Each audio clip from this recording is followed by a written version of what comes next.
Assalamu alaikum viewers, welcome to The Optimist in collaboration with ChemQuest. From today we are going to launch a series which will be helping you out in your vocabulary building of English language, which you can use for writing, understanding of English language, and also to enhance your experience. So to become a good English learner, you should learn the quality words which can be used on a proper tone and on a proper place. So the first word for today is abash. As you can see, it's a verb which means to make ashamed, to embarrass. So we can have a sentence here in order to explain abash, the usage of abash. So Sophia felt abashed by her inability to remember her lines in the school chorus of Old MacDonald Had a Farm. So you can see that her inability to remember the chorus has abashed her. So for instance, one more thing you can see here is to do something without shame or embarrassment is to do it unabashedly. So the opposite to or antonym to abash is unabashedly. So here's an example. Mark handed in a term paper that he had unabashedly copied from Wikipedia. So here you can see the usage of abash and unabashedly.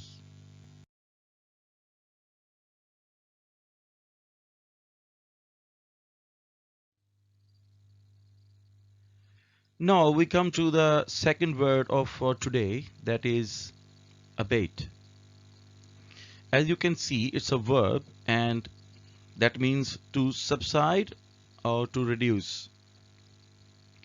So here we see some examples. That is, George spilled a cup of hot coffee on his leg. It hurt quite a bit.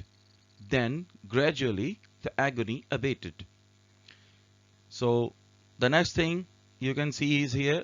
Next example is bad weather abates when good weather begins to return. So you can sense the usage is here is in the sense of reduction, to reduce. Then we can see that to subside. Subside means the relaxation or abatement in business. As you can see, a tax abatement is a reduction in taxes. Businesses are sometimes given tax abatements in return for building factories in places where there is a particular need for jobs. So you can see the clear difference here, that when to reduce abate in the sense of to reduce, and when to use abate in the sense of subside.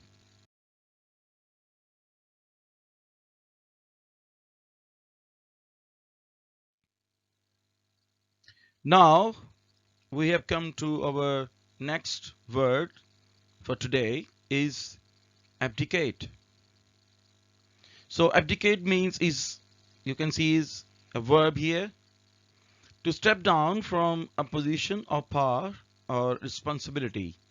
So you can see that when someone just step down or leave the place or position or responsibility, then that person is said to be abdicated. So let's see an example here. When King Edward VIII of England decided he would rather be married to Wallis Warfield Simpson, an American divorcee, than be King of England, he turned in his crown and abdicated.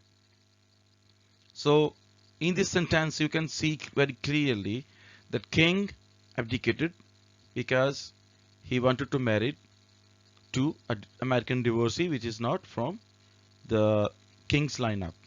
So even next thing we can learn is here that even people who aren't monarchs can abdicate their duties and responsibilities. So it's not just associated with the people who are monarchs or kings, but also for other people as well, for just common people as well. They can abdicate from their responsibility. So here is one example. Abby abdicated her responsibilities as the vice president by dumping in the garbage the reports she was supposed to present in the board of directors and flying to Bahamas. So you can see that Abby, she just postponed or abdicated or stepped down from her position and power. So she went to Bahamas.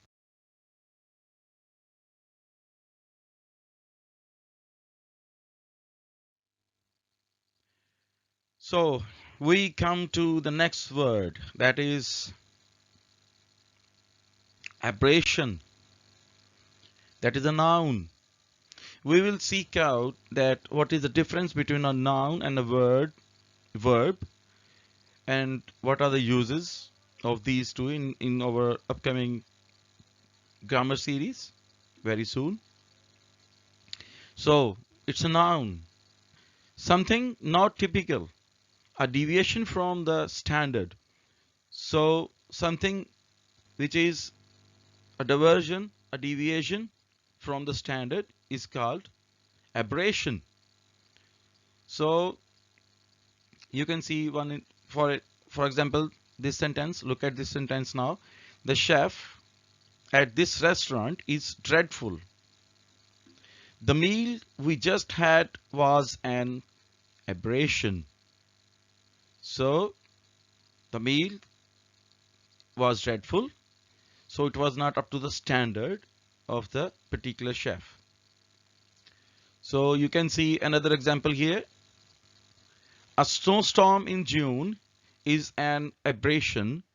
Snow doesn't normally fall in June.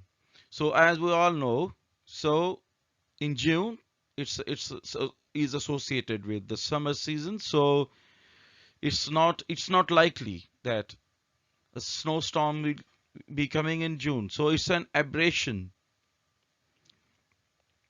An aberration is an aberrant occurrence. So we have learned that something which deviate from the standard procedures or typical things, so that is aberration.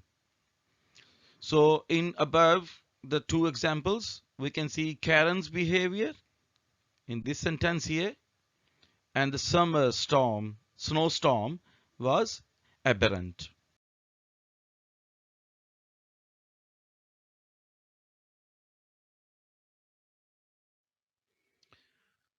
So our final word for today is abhor. It's a verb. You can see it's a verb.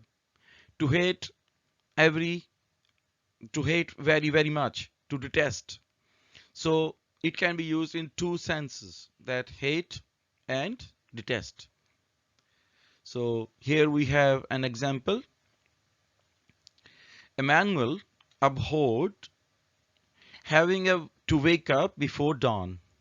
So here we have sense a behavior of Emmanuel that he doesn't like or detest if someone is asking him to wake up before dawn, or if he is trying to do it, so he hated. So in this one particular sentence we can see the both usage of abhor.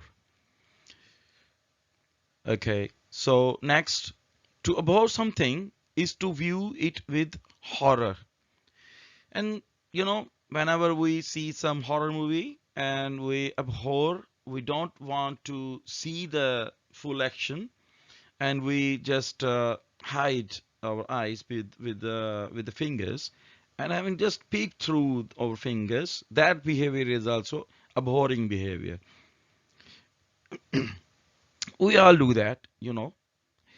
Hating a person is almost friendly in comparison with abhorring him or her. So hating is simply friendly thing, hate or love. But if we are abhorring someone, it's more than a hate. That hating, it's more than hate. So in these are the two things you should remember while using abhor. So this was the today words. I hope you should have, must have, I say, enjoyed it. And if you want to have these lectures or these words in Urdu or Hindi, you can switch to my channel, that is the Optimist, and which link I will be given in the description below. I will give you. So for today, it's goodbye. Allah Hafiz. See you next time.